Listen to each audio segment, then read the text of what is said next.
Legal. Papo Café e Fotografia mais uma vez. Estamos de volta, né? Como sempre, o programa é muito especial, muita gente capacitada, excelente. E hoje nós vamos estar conversando um pouquinho com o Luiz Paulo Lima, né, Luiz Paulo? Que bom te receber aqui. Prazer. Uma satisfação enorme. O Luiz Paulo vai estar nos apresentando um trabalho documental que ele vem fazendo há muitos anos já, exatamente sobre o continente africano, e vai nos dar detalhes dessa festa toda, essa história que é, porque a África é um continente que é uma festa, né? Fala de cultura. Tá. Fala então um pouquinho disso, Luiz Paulo, como é que essa história se iniciou, vamos dizer assim? Bom, eu trabalhei durante, deixa eu ver, acho que 17 anos como fotógrafo, né, como repórter fotográfico, e tive a chance de trabalhar em vários jornais, né? Trabalhei na Folha, trabalhei no Estadão, Valor Econômico, Jornal do Brasil, Globo. E isso me deu grandes oportunidades. Uma delas foi poder cobrir fazer algumas reportagens em alguns países do continente africano. Né? E começou pela África do Sul. E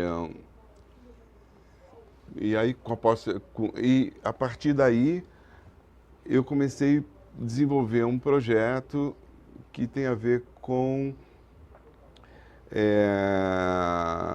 esse continente. A gente sabe que esse continente tem 56 países. A gente sabe que o lado oriental é uma coisa, o lado ocidental é outro, o lado subsaariano do continente é outro. Né? A gente sabe que lá, até onde prove o contrário, é o berço das civilizações, é lá que o primeiro homem datado foi encontrado, mais recentemente na África do Sul, ainda coloca mais para trás a origem do ser humano, isso documentado antropologicamente.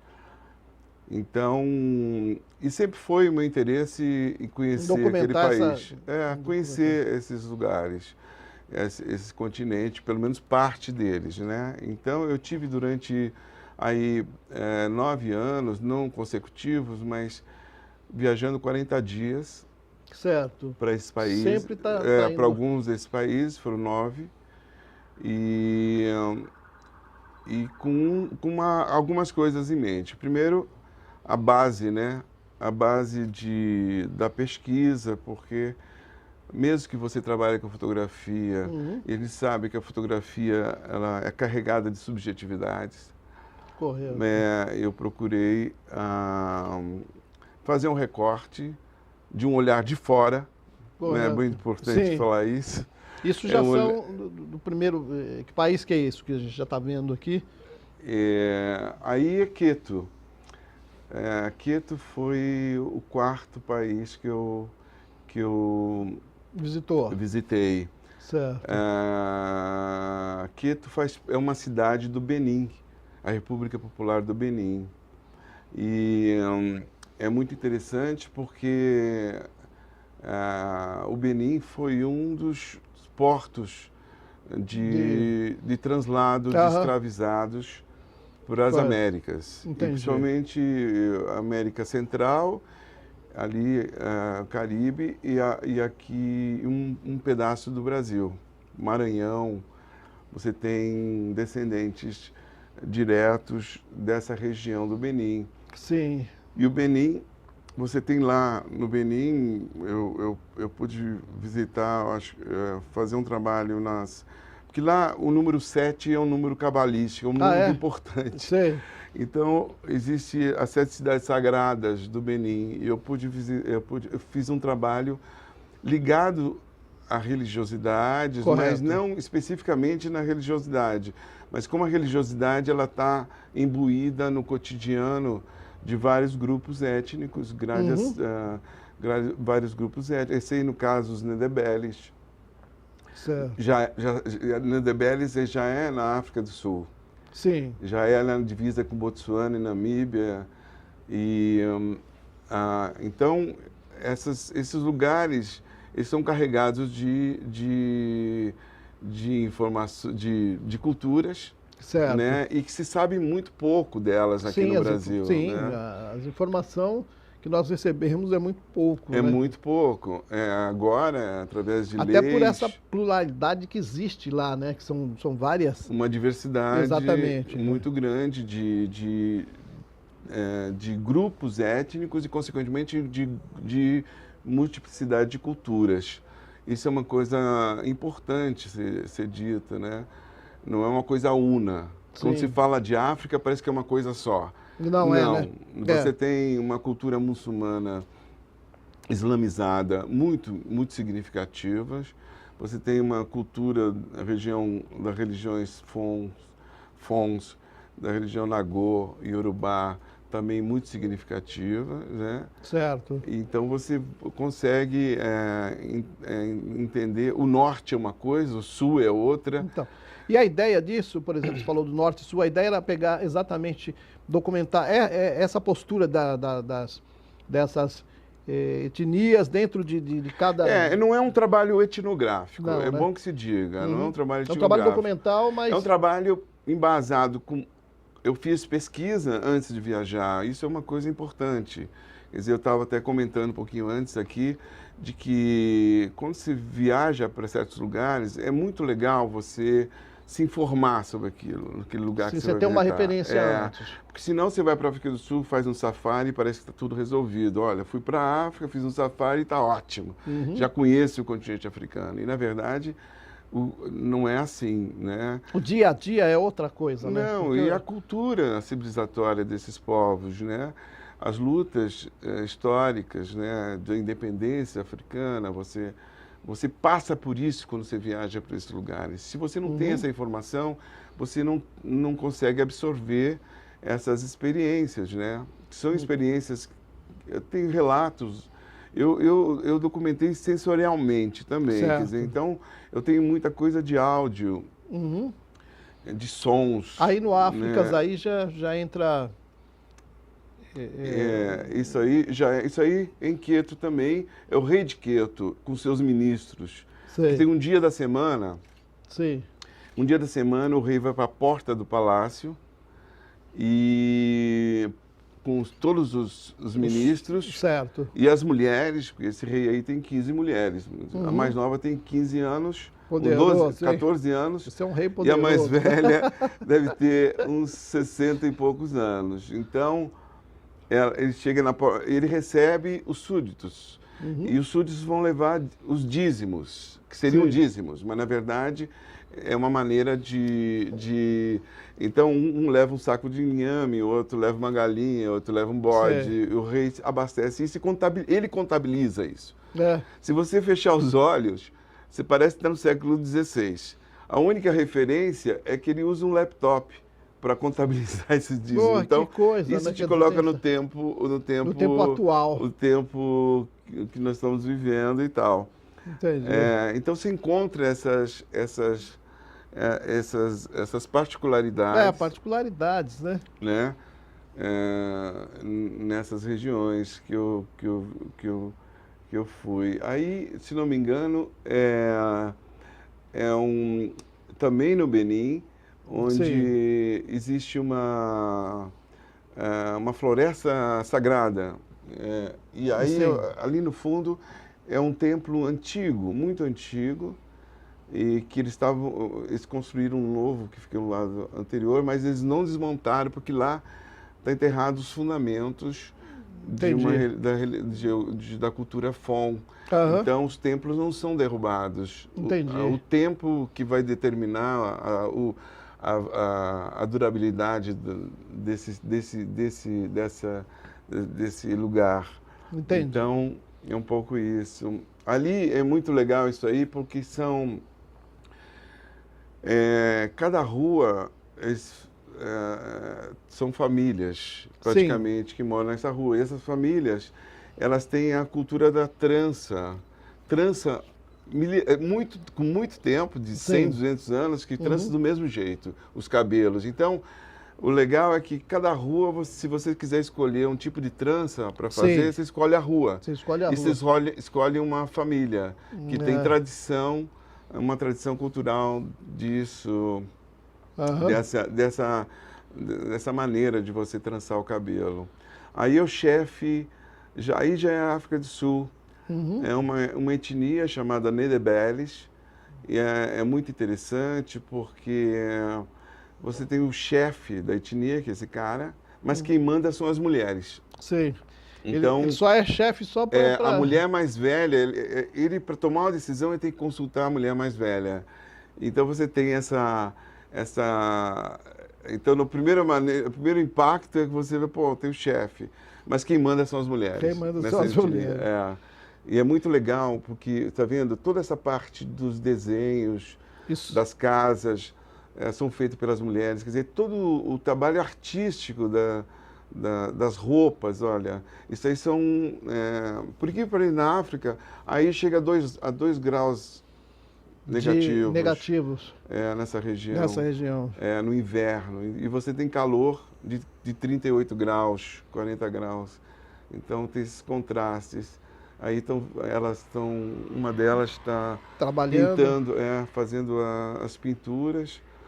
E aí tem muitas histórias interessantes que esse chão aí é feito com piso que é um produto de uma árvore.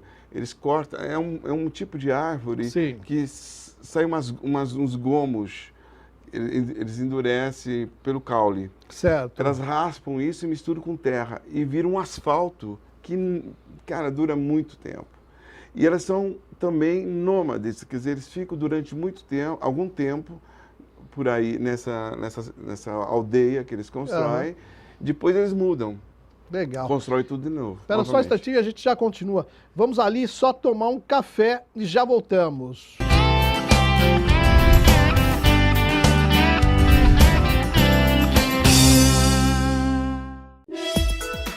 A TV Guarulhos quer ver a família toda reunida. Por isso, trouxe em sua programação relembrando grandes clássicos.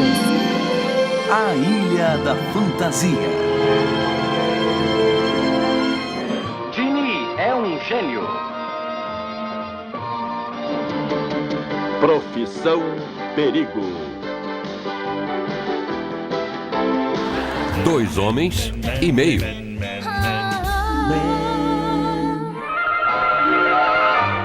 As Feiticeiras. Cine Clássicos de segunda a sexta, às 10 da noite. Aqui, na TV Guarulhos, a TV da família guarulhense.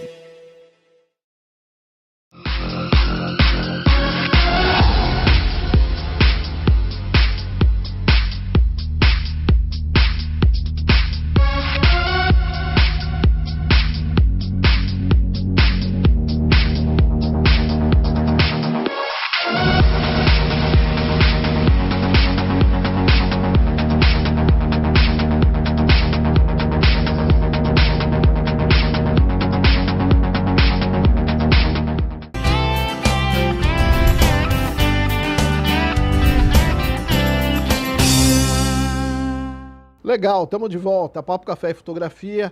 Agora aqui num papo com Luiz Paulo Lima, falando sobre as Áfricas, né? Porque o continente africano ele é muito amplo. Então, para entender toda essa cultura, é preciso visitar, é preciso estar lá, como ele está aqui nos apresentando esse material muito bacana, por sinal. E vamos ouvir um pouquinho mais. E dos projetos atuais, o que você tem feito, Luiz Paulo, que também tem a ver com isso, tem a ver você como fotógrafo, produtor audiovisual, como está sendo isso? Bom, eu vou falar que a gente vai fazer uma exposição agora no Espaço Furnas, no Rio de Janeiro. Sei. Produzido pela De Victor, né? A Lene De Victor, que está coordenando essa exposição. Essa exposição eu vou poder mostrar um pouco dessas Áfricas. São 50 imagens que vão estar num espaço muito interessante lá no Rio de Janeiro. Sei. E, fora isso, eu enveredei um pouco já há algum tempo, acho que já vão fazer 6 anos, para o audiovisual. Então eu tenho uma produtora, que é a BK4, e lá nós estamos produzindo, para além da fotografia, um projeto mais transmediático, trabalhando com o som e imagem e produzindo conteúdos para TV e cinema. Nós fizemos já dois médias-metragens, agora estamos na pré-produção de um longa, ficção, coproduzido por uma produtora francesa, e esse filme já está em curso e é muito interessante. Isso é uma evolução dos tempos agora, que digitalmente, como a fotografia houve essa mudança, houve muitos fotógrafos que acabaram se perdendo um pouco, ficando pelo caminho. Esse caminho aconteceu naturalmente, Maurício?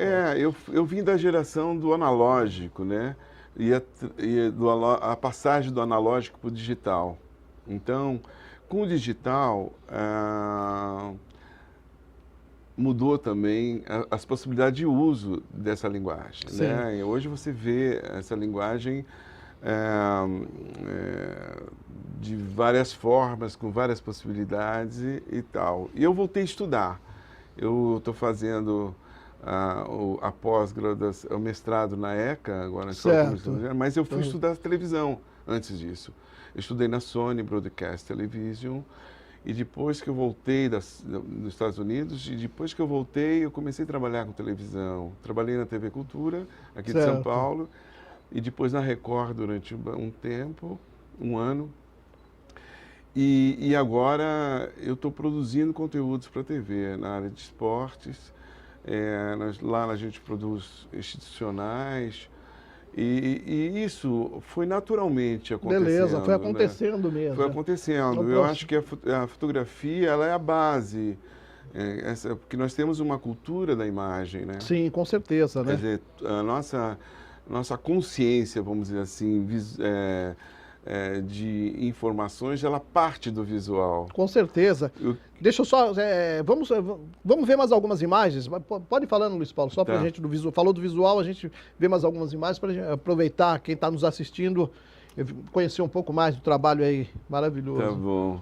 E então, a fotografia não ficou em segundo plano. A fotografia faz parte. Hoje,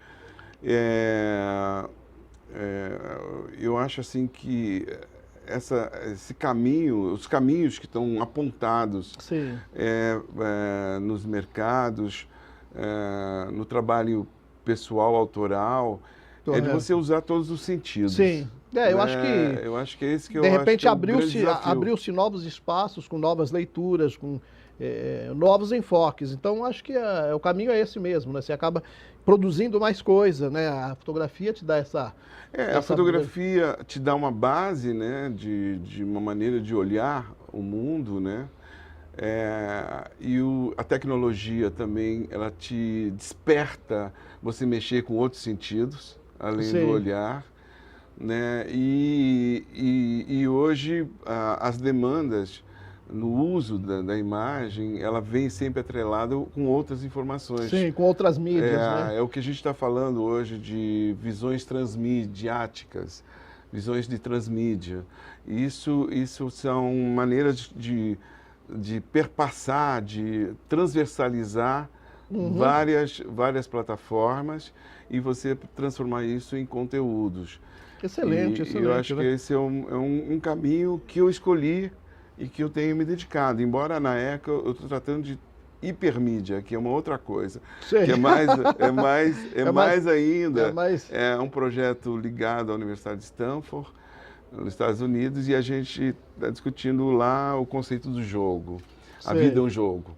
Então, já é uma maneira de você mexer mais a fundo essas transmídias que eu me referi agora há pouco. Entendi. Então é um pouco isso que vem acontecendo. Pô, maravilha, beleza. Isso só vai enriquecer, né, aos fotógrafos, as pessoas que estão iniciando e as pessoas que já estão, né? Fala só um pouquinho mais sobre essas imagens aí, Luiz Paulo. Aí já é na Nigéria. Mas isso é o dia a dia dessas pessoas? Isso aí na divisa da Nigéria com Benin. Existem lá, como tem as palafitas aqui no Brasil, é uma coisa muito parecida, porque é um lago e sob os lagos construído vilas. Sim. Então são comunidades que vivem ali. Você tem sempre uma organização, vamos dizer assim, você tem um centro de poder nessas aldeias, né? De alguém que cuida da gestão desse lugar, sim, mas ao mesmo tempo tem um espaço religioso. Então, e tem o espaço das mulheres, tem o espaço das crianças, tem o espaço dos mais velhos. Isso é uma marca muito forte da cultura dessas africana. Organizações culturais. A mulher tem sempre uma posição de destaque dentro da cultura africana. Eu acho que sim. Na maioria das... Eu acho que toda a linhagem, com exceção do lado islamizado, que é onde eu pretendo continuar desenvolvendo, que é o lado islamizado, que é uma outra pegada. Paulo? Aí é África do Sul. Sei. Aí já é África do Sul, em Johannesburg.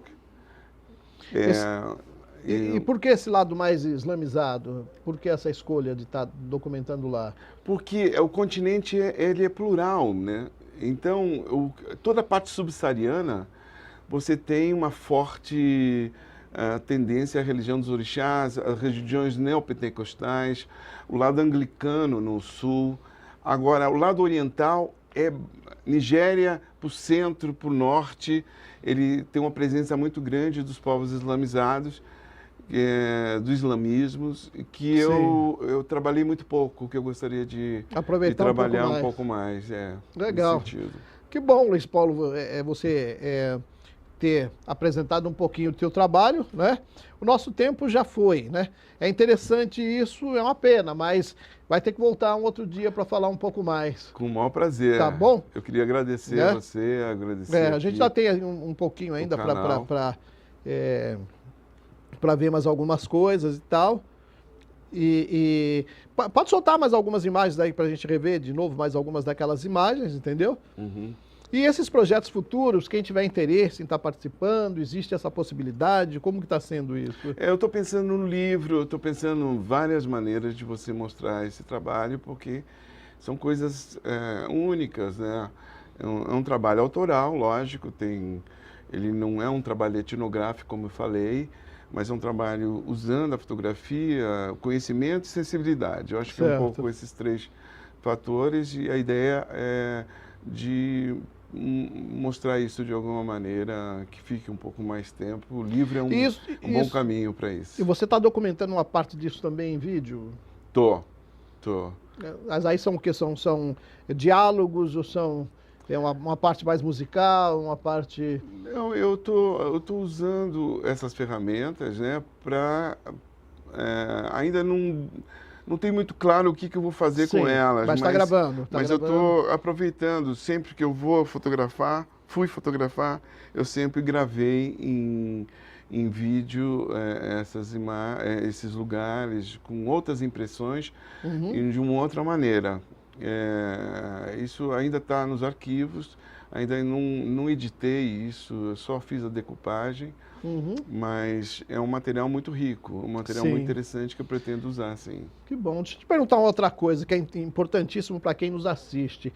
Você tem patrocínio para tudo isso? Como está sendo feito, que é o principal, né? Para você poder viabilizar isso. Olha, no começo eu aproveitei muito as viagens a trabalho, né? Então, mas o investimento é pessoal. Investimento pessoal. É um investimento pessoal. Quer dizer, em alguns momentos isso teve algum retorno, eu pude usar algumas dessas imagens em projetos, né? Então me deu um retorno daquele investimento que eu fiz. Mas esse tipo de trabalho você não tem muito apelo no mercado, né? Sim, um trabalho mais conceitual. É um trabalho que agora que está despertando um pouco mais do interesse, no Brasil particularmente. Mas a ideia é produzir conteúdos. Agora eu tenho subsídios para voltar para esses lugares e poder, já usar que algumas poucas demandas que existem no mercado, eu usar aí essa experiência para produzir conteúdos. Que bom, porque assim, as pessoas têm muitos projetos, né? Todos os fotógrafos têm projetos, Sim. né? E uma das coisas que eles têm interesse em saber é exatamente isso. E aí, como que eu faço? Como que o Luiz Paulo fez isso? Como que ele já teve acesso a essas coisas? Eu peguei, né? uma parte do meu salário e fui guardando para fazer um investimento, porque viajar para o continente africano, por incrível que pareça, é muito caro. Por exemplo, para chegar no Benin, eu saí de São Paulo, fui para Bruxelas, na Bélgica, peguei um avião, lá fui para o Benin. Então, olha a loucura que é, né? Tinha a chance de ir por Paris ainda, mais caro. Então, eu escolhi o lado mais barato. Então, você tem que montar uma estratégia econômica, um planejamento para você fazer essas viagens. E viajar lá no continente não tem... Por exemplo, tem lugares que não tem banco. Nossa. Tem lugar que o banco funciona do meio-dia uma vez por semana. Então, se você tem que se organizar para poder fazer essas viagens, mas foi totalmente planejada, autossustentável, quer dizer, uma maneira de autossustentar esses projetos. Beleza. E foi essa Beleza, aventura. Agradecemos a sua presença, acho que a dica está aí, né? Serve para todos que estão aí procurando seus caminhos, né? Se fortificando. É isso, foi bom tê-lo aqui, agradeço demais a sua presença, foi muito bom. Tá Eu que bom? agradeço, Papo, obrigado. Café e Fotografia por hoje vai ficando por aqui, mas voltamos, tá bom? Obrigado. Um grande abraço.